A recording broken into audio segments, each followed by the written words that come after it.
Oh my goodness. The ending of chapter 2 was gut-wrenching. All of it from beginning to end.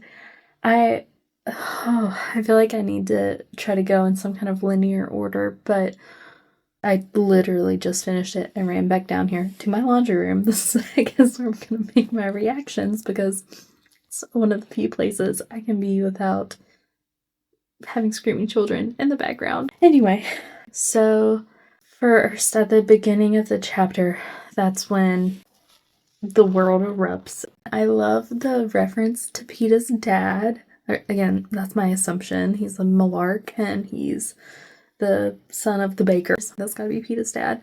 And just him being bewildered. I think I've pictured him as kind of this gentle giant from the Hunger Games, the original 3, just the references of his wife is not a very kind lady, but he's described as more like gentle and he's gonna watch over Prim. That image kind of held true in this one for me of him just being like, blood has splattered on his head, his hair, something like that, and he's just like bewildered, standing up when everyone's supposed to be kneeling. And then Katniss's dad just knocks him in the knee to get him to kneel or bow or whatever, and I don't know, all of the relationships that they're tying in. On the one hand, like, oh, okay, this is like Suzanne Collins' way of just trying to give us little nods to the original, but I think it actually is building up all of the characters. It's Hamish's story, but she is giving us like a little bit more backstory, a little bit more understanding of the older generation in the original 3 books and movies. And then Lenore Dove, oh my gosh, is gut-wrenching that she is essentially the reason that Haymitch gets pulled into the Hunger Games. That it's her, like, clinging to the lifeless man's mother and trying to help advocate for her and fight for her to get to see her son one last time.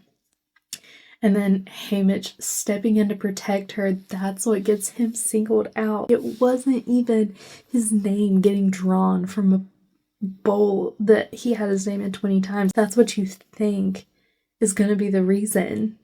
And it's not. It's literally just, he's trying to protect his girl.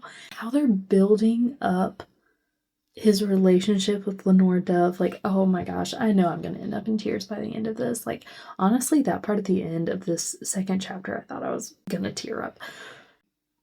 Because we see Haymitch years later, Lenore Dove's not around. So, I mean, we can probably make some assumptions that her life is no longer. I don't really know how to like phrase things on this app. I don't know what will get me in trouble. But since she probably by the Capitol, probably by Snow, which leads Haymitch to like self-medicate with alcohol and that kind of thing.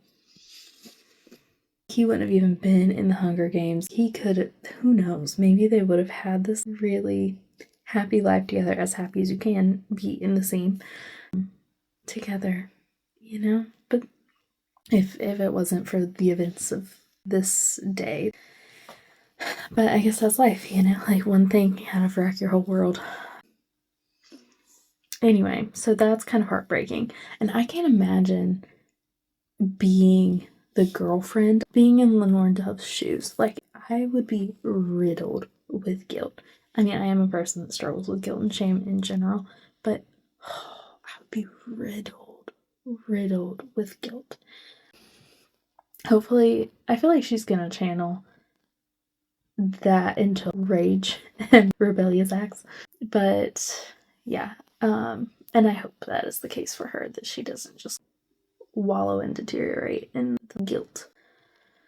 And I mean, Haymitch is still responsible for his own actions, right? I'm not saying like she caused it, but it's like her actions kind of set off this chain of events, I guess. And then I love that Plutarch was the one that kind of stepped in.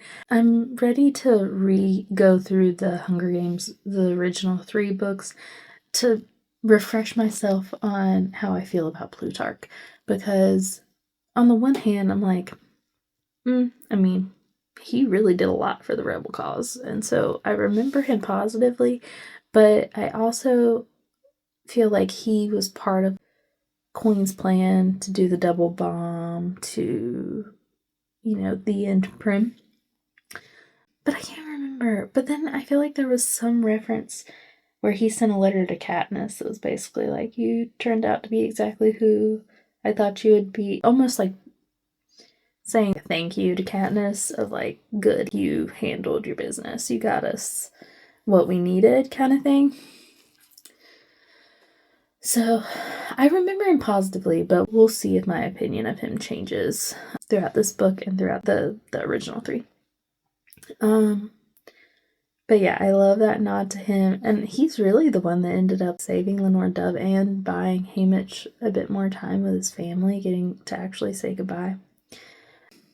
Also, the lady that handles District 12, her, like, oh man, as obnoxious as Effie could be, I would take Effie over this woman who's just awful, like, calling them animals and pigs, and again, just be like, you lost your privilege of saying goodbye. I'm like, these people didn't even do nothing. It was the other guy.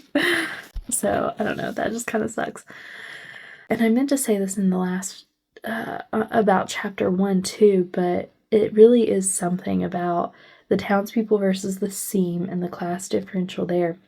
But it's like, the Hunger Games doesn't discriminate. If you're district, and your kid could be reaped. And I thought that was really interesting too, with the one that I can't remember if they said he was kind of like the next in line to be mayor or whatever, but the twin girl's dad, how he's just waving money at the peacekeepers and at the Capitol folks. And it's like, it didn't do a bit of good. You're still district, and you're still an animal in the eyes of the Capitol people.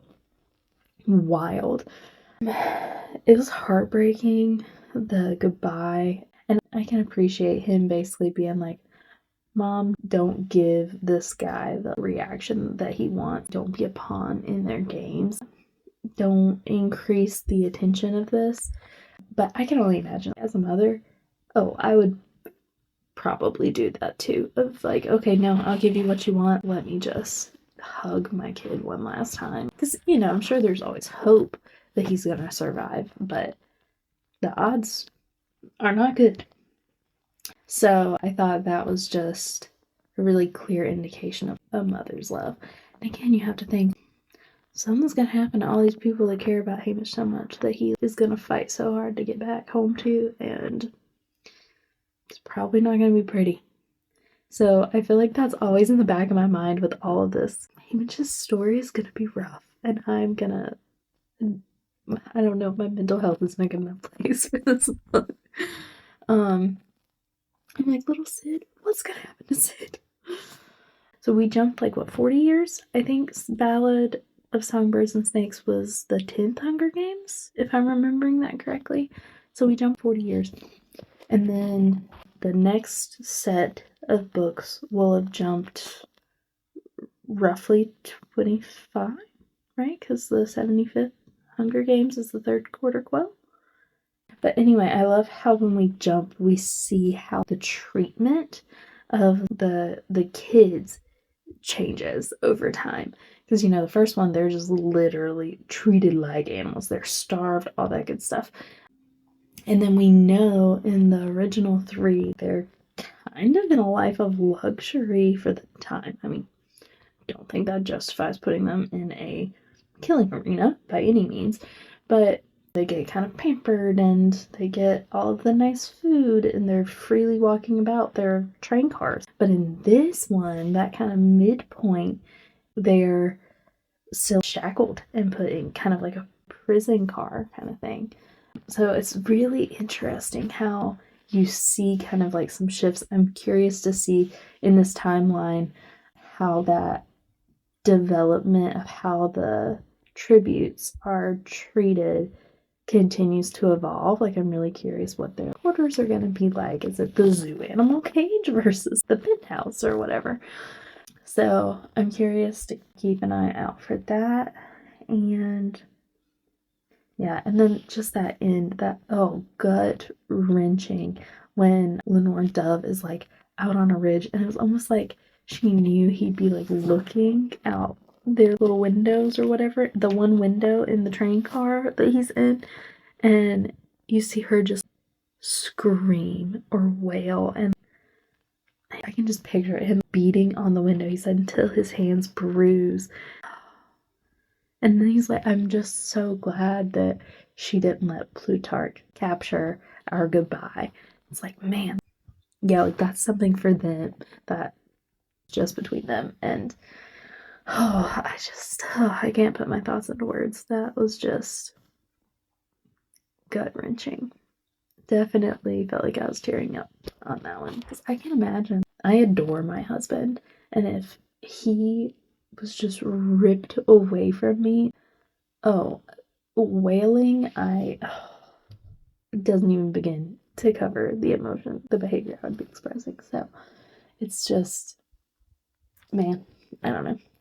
Anyway, that is my thoughts on chapter 2. That one was already getting intense. So it's a long way to go, and I'm sure a lot of heartbreak ahead. So yay!